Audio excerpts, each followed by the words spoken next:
Serious, night owls of Reddit, what is the creepiest thing that happened to you when everyone else was sleeping? I recall a few months ago I was on my 3DS when I heard my little 7-year-old brother calling my name. This wasn't uncommon, as he used to stay up a lot on his iPod watching YouTube and had questions for so-and-so thing in game. So I put on a shirt and went to check on him. He was laying on the couch under his blanket, his phone still playing Minecraft videos when he looked at me and asked me to check his room for the knocking. I'm usually paranoid about this stuff happening anyway, so I went to look and turned on his light. As I glanced at the window I saw a kid, not a man, a kid, maybe 11 or 12 years old, just sitting there, smiling, looking like he just had the best day ever before running off. I ran to my brother and just scooped him up and took him to my parents' room to explain what happened, but they didn't believe me. I later learned that the neighbor's kid had been sneaking out at night to play with some other neighborhood kids and wanted to play a prank. Wow, I actually wasn't expecting that ending. So, I was at my grandmother's house in the Mississippi countryside. I didn't know it at the time, but my grandma's neighbor has pet peacocks. The thing about peacocks is that when they squawk, it sounds like a human being, desperately crying for help. Imagine being me, out on my grandma's porch swing, at 2 AM, hearing continuous human-sounding cries for help. I was terrified. That, and mountain lion screams are what terrify me about nature. I was working from home, third shift, and about 2 AM. I heard the stuff on the coat rack in the living room rattle like it does when the door opens. I thought it might be my cat climbing on the coats, and went to get her down, and found not a cat climbing things she knows she's not allowed on, but a person I didn't know standing in the middle of my living room. He demanded to know where his stuff was, and after me insisting for about 5 minutes I had no clue who the duck he was, he threatened me. My phone was in my room, and I wasn't willing to turn my back on this guy, so I reached for the katana my mother had gotten me for my birthday, sitting against the wall behind me. I got to chase a man out of my apartment with an actual sword. Unfortunately, the whole experience freaked me out so bad that now I keep the sword next to my bed in case of noises in the night. I also lock the door. So I was home alone at 2 AM as my parents were out at a yearly company event which always drags out into the wee hours of the morning, and I was cleaning my house as a surprise for my parents so they'd come home to a spotless house. They've worked hard, they've earned their night out, and I was honestly enjoying myself as I had my tunes on and was lost in thought. All the lights were on, so even though it was night, there wasn't no dark spooky corner to make me feel uncomfortable. This is important for later. As I'm cleaning, I think I hear a door creaking. I shut off the music and sure enough, I hear creaking again. I go out into the hallway and it's the door to my sister's room creaking open. The light in her room is off, which I immediately found odd as I hadn't even gone into her room since it didn't need any cleaning. I figured the light was always off, or maybe I forgot having shut it off. There wasn't much in the way of wind, but the doors have been known to open and close sometimes on their own. Offhandedly, I say aloud, "Hey, could you close the door? I'd appreciate it." The door begins to creak closed, which at first started giving me the chills, but I dismissed it thinking I must have just timed my words to when it would start creaking closed. So I added on, "Actually, it's cool, you can keep it open." It started opening up again, creaking ever so slowly. I was starting to get creeped out, so I decided to just walk past and ignore it, chalk it up to my imagination getting the better of me.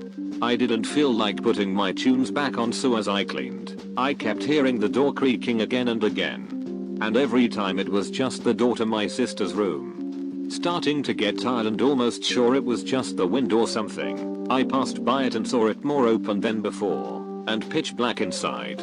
I didn't stick around to look inside and just commented in an offhand tone, "Just close the door already, cool thanks ghosts, slam." I nearly jumped out of my ducking skin and immediately turned around to see the door to my sister's room closed shut. My eyes were wide and my heart was racing. Everything was so silent and calm, I had trouble believing I was so absolutely terrified. What scared me the most was the fact that my sister's room has a door where you need to turn the knob to fully close it, else the little metal piece which keeps the door closed makes it bounce off the frame, unless you slammed it hard enough to bypass the resistance of the metal springing the knob.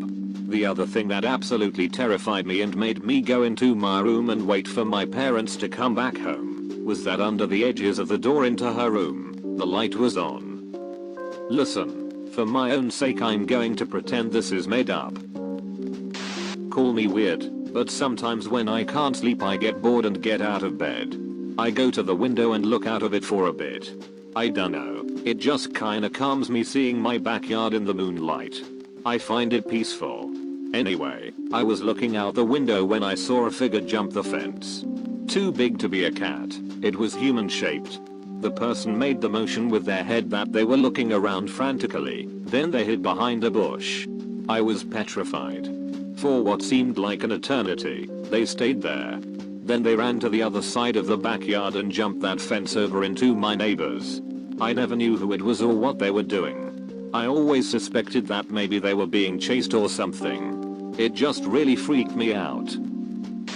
So back when I was living way out in the countryside, I used to have to drive a good 20 minutes just to get to a county maintained road, and then another 40 minutes into the city to go to school and work. I'd go to school in the mornings and then work with a video production company filming weddings and bar mitzvahs and such. The events tended to run well past midnight, and then we'd have to break down and transport all the gear, lock up the shop, and then it'd be an hour of driving to get back to my girlfriend's family's home, way out in the ranch land. I'm driving home one night probably 2 or 3 AM, exhausted and probably in need of a tall glass of water if you follow, and I get to the end of the pavement and start blasting down this tiny dirt road, in that real country dark where all you can see is a little cone of headlight. Mesquite bushes and desert grass make this sort of wall on either side of the road, so it's like driving down a little chute of scraggly little branches, and I'm coming around this corner, when up in the road is this ducked up looking thing. I slam on the brakes and shoot this wall of dust out ahead of me, but through the dust sitting centered in the beam of my headlights is this white, hunched figure. It has long legs and haunches like a jackrabbit, but it's a good 4 feet high and kinda lumpy, like an illustration from those scary stories books, and I am terrified. It kinda rocks a little bit and shivers, and I'm looking at this thing and it makes no sense at all the way it's shaped. I stare at it for a good minute, just idling in the middle of this road trying to make up some kinda story to myself to explain what the hell I'm looking at, but I am completely stumped. So I start creeping the car forward, and as I'm getting close enough to see the shapes of its muscles and the shine of fur, the thing hops up, and the bit I thought looked like a head with a long ear stretches up and out, changing its whole shape like something out of the thing, and I about screamed. Still nearly invisible, except for its white striped legs and underbelly, this black cow that had been sitting at the edge of the road stood up, showing part of its body that had been hidden behind a folded black leg, and staggered off into the bushes to find a spot to sleep where people weren't blasting it with high beams. I felt like an idiot later, but in that moment where it was rising up and like unfolding itself, if I had run off before I saw what it really was, I'd be swearing to this day I saw a chupacabra or a demon or some craziness. I worked overnights at a gas station, well lit, considered it my home away from home. Treated everyone nice except one person who assaulted me one time for declining her card, except I can't decline it manually, so anyway, first things first, I'm mopping the backroom area as a above and beyond thing for my boss. Used to even clean the ceiling vents, like I said, home away from home, and I come out to the front counter where the cigarette drawer that has all the cartons is hanging open. I immediately think I got robbed, so I lock the front doors to go in the back room to check the security footage. On the camera, the drawer opens on its own, which isn't possible, since they'll shut on their own if left partially open, ensuring they only stay open if pulled all the way out. Feeling a bit creeped out but glad I wasn't robbed, I go to the front door, which has one of those twisting locks. I grab the lock to unlock it by twisting when a loud clunk occurs, and suddenly the lock is jammed shut. I called my assistant manager to inform her, and while on the phone using all my might to unlock the lock, there's 3 customers outside just laughing at this gas station clerk locked inside their store. To whatever ghost that masterminded that plan, Damn good job, you got me good. A long while back when I was still a teen and living with my parents, I wanted to listen to some music but it was quite late. I went downstairs to the garage and decided to listen to music in my car. After a while it was quiet as I was deciding on the next CD to play when I heard what sounded like leaves crunching outside. I looked in my rearview mirror and saw a figure coming up the driveway. The motion activated floodlight on the garage did not illuminate as the figure approached the front door. I quickly and quietly head back inside and go up to the kitchen where I could get a view of the front door. It was still quite dark, but I could make out the shape of a person standing at the front door. They stood there for a moment before I hear a knock. Obviously, this is strange for a quiet neighborhood at 3 a.m. I reach for my phone and dial the police, but after waiting for another minute that felt like an eternity, the person turned around and walked away back down the drive and into the street, being careful to avoid the only street light. Before the police had arrived, he was gone. They started to search the area but found no one.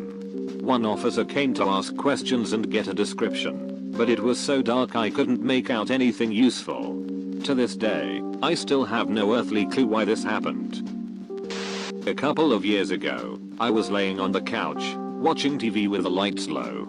It was around 3 a.m. I noticed a sound from the front door and looked to see the knob turning slowly left and right. The knob was locked, but it was still terrifying. The turning stopped after a few seconds, presumably because whoever was turning the doorknob heard the TV.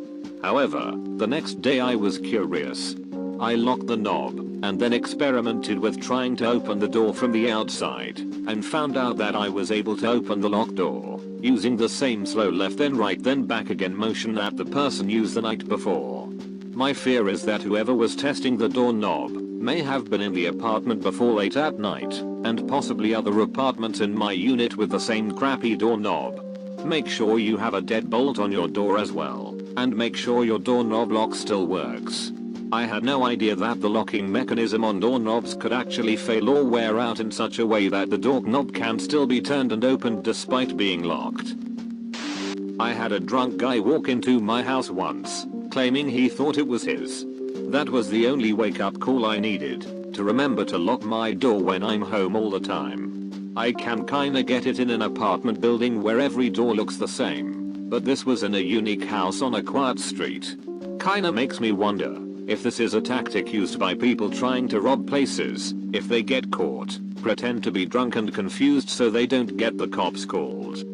A drunk guy tried to climb in my bedroom window when I was about 10. I was terrified and yelled at him to duck off.